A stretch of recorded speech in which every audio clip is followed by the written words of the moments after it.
Well, interesting series there. You need to just go and watch The Chosen. It's good for the Gen Zs. I don't know whether the banker is one of them. She said it's good for the Gen Zs, baddies, and I want to add for the younger ones to catch them young. Let's catch them young. So on the program this morning, we are turning our attention to something a bit different from the usual. We're talking poetry this morning, and we're being joined by Shola Amara Ibi. She is a poet and a creative entrepreneur and strategic consultant with a passion for transforming artistic expression in a catalyst for personal and social change. Good morning. Good morning. And thanks so much for joining us on the program. Good morning. Thank you. We are talking poetry this morning. What's the passion that you have decided to be a poet? Yeah, interesting. This started from way back when I was about 11 years old. So I loved reading. And I had an uncle in Unilag then who would just tell me, shall I take the keys to my room? His room was like a library full of books. So one day I stumbled on the complete works of William Shakespeare. And I sat with the book, read it. It was so big. Read it from cover to cover. By the time I was done, I just found I started writing. Yeah, so by 13, I'd written my first book. I developed this flair for writing from there, and the style of writing that now appealed to me, that now worked for me, and that has gotten me through so many stages in life is poetry. What do you aim to achieve with your words? What is your goal? Healing. Healing. Transformation for people. Okay. I want you to expand more on that. Okay. So when people come across my poems, my body of works, there are different responses I've gotten from people. But the one that resonates across most people is that these words are healing. These words are uplifting. I didn't see this incident in my life or this particular experience from this perspective. So when the word comes, people get healing. They get the inspiration to, achieve that thing that they had thought was maybe impossible or out of reach for them. Healing in the sense that we want healing in the country, healing in our individual lives. That's right. So Healing from Lagos traffic. Wow. That's right. From Lagos, gridlock. Yeah. But it's not peculiar to Lagos. We have other big cities that have gridlock. Yes, true. Yeah. True. So tell us, how do people resonate with your words? Okay. So my work is, like I said before, highly inspiring and uplifting, and it cuts across genders and ages. Like the last Elevate experiences we've had, Elevate Poetry experiences, because I do the annual events, I bring people together to have an immersive experience where I showcase my works, and people resonate deeply with a lot of the pieces. Some are kind of healed from the traumas they've gone through in their life. Some are kind of inspired, not kind of inspired, they are highly inspired to do big things, to do great things. I've had a woman come in to be a part of my event, and she was like, Shola, that story was just about me. This poem was just telling my life. I thought I was alone. I thought I was eating, but this shows that someone else is going through this. So it kind of shifts people's mind to see things differently, to address their challenges differently. The words are deep, they are provocative, they draw you up and they draw you out of yourself. So, and I believe for us at this phase, in this season, I believe that harnessing our creativity for transformation and social impact is very important, is a crucial part of how we lead in this season. And that is what my poems go out there to do. Okay, so tell us about the Firestarter Collective and the upcoming musical. Okay, so the musical is Firestarter the Musical coming up. Now the collective is a different thing. It's a body made up of 3 platforms. So in the collective, it has the Elevate Poetry experience.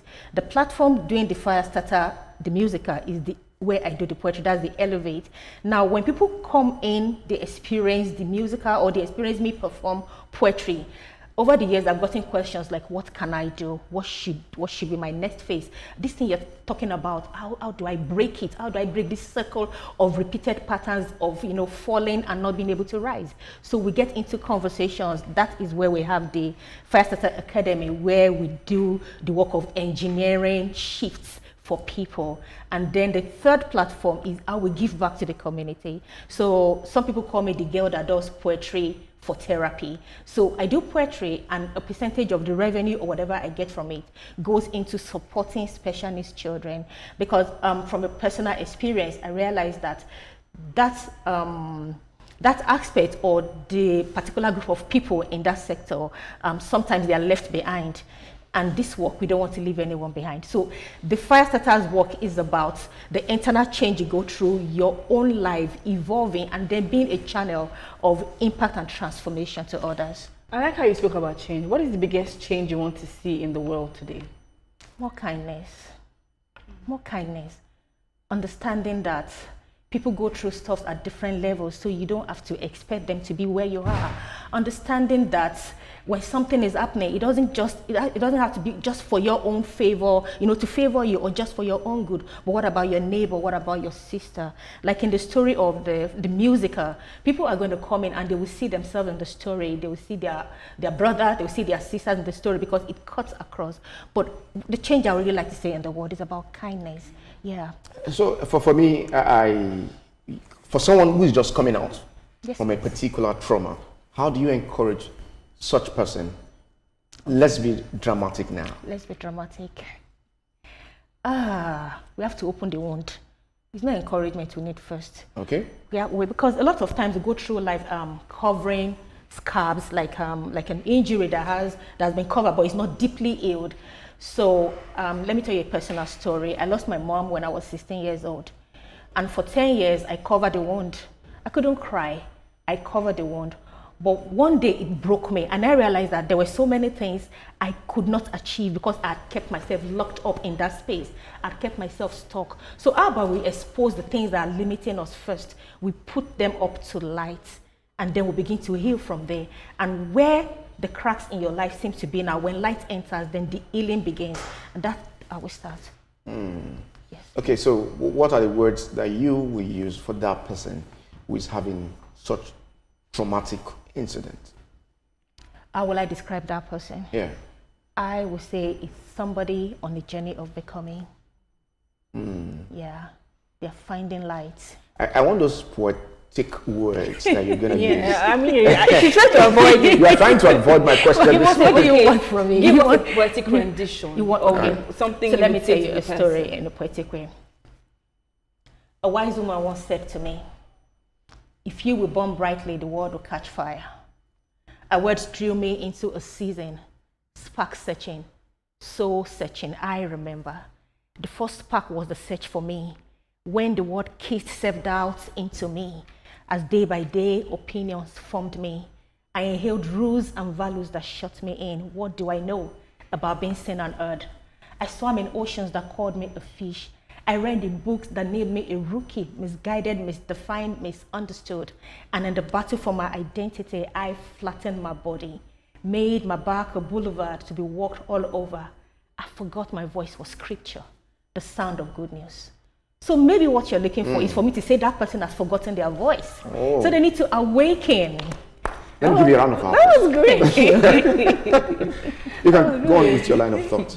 Yeah, so doing this a little bit of the poem, I realized that maybe that person you're describing has forgotten their voice, and they need an awakening. They need to know that there's this fire inside of them, because we all come here bearing gifts. We all come here with capability to wow the world, to do different things. But what do we call it now? Life goes bad, and all sorts of things kinds of weigh us down. And especially for women, because throughout history, women have been incredibly powerful, but a lot of time we've learned to go low and play small, and because life happens. So the Firestarter story is about rising, is about evolving, is about transformation. It's fun, it's uplifting, it's poetry done in a totally new way. It's not just poetry. We have the music. I'm collaborating with Paul Studio, that is Kenneth O of Lagos Fringe, who is versatile with creating large festivals. I'm working with Ayo Alade as music director. So I have students from LASU coming just for the music at this event. How lucrative is this industry? Yeah, at this stage, it's it's just building up. So this is the investment phase. It's just building up, but it's touching people. People are like, oh, how can we get on board this? Oh, this is what I got from attending the last one. I want to pay for somebody to come for the next one. So the word is spreading and it's building up. Gradually. Yeah, so we're in the growth phase. Okay. So when things are not working the way you expected, how do you feel? This is my life. You have a calling. You have a mission to deliver on. And the vision is beyond me. So when it seems things are not working now, I'm just reminded of my why, and I keep moving forward. Before we let you go on the program this Yes, morning, please. let's have a poetic rendition. The name of this program is called TVC Breakfast Saturday. Can you give us some lines? Okay, so let's be spontaneous. TVC Breakfast Saturday. It's morning, and giants are walking the earth again. I want you to look at the camera there. That's your camera. So, Okay then. okay. It's morning, and giants are walking the earth again, flipping off the veils of limitations. How they had breakfast. And this breakfast is served with wisdom. This breakfast is served with knowledge, opening them up to possibilities. It's TVC Breakfast Show, where words and wisdom collide to ignite your next level. Where words and wisdom collide. To ignite your next level. Absolutely, Yeah. absolutely. We want to say thanks for coming Thank you. on the program this Thank morning. you. Shola Thank you. Amara Amara Ibi. Ibi. The Yes. name Amara Ibi Shola, and tell us About my name? Yeah, about your name. Yeah, so my name is Shola, Okay, and my surname is Amaraibi. okay. My husband is Delta, right. so we're from Delta States. And, yeah, and the name is about leadership. So that's Amaraibi. Okay, Thanks so much for we are joining us. leading in the poetic space. So Thank you.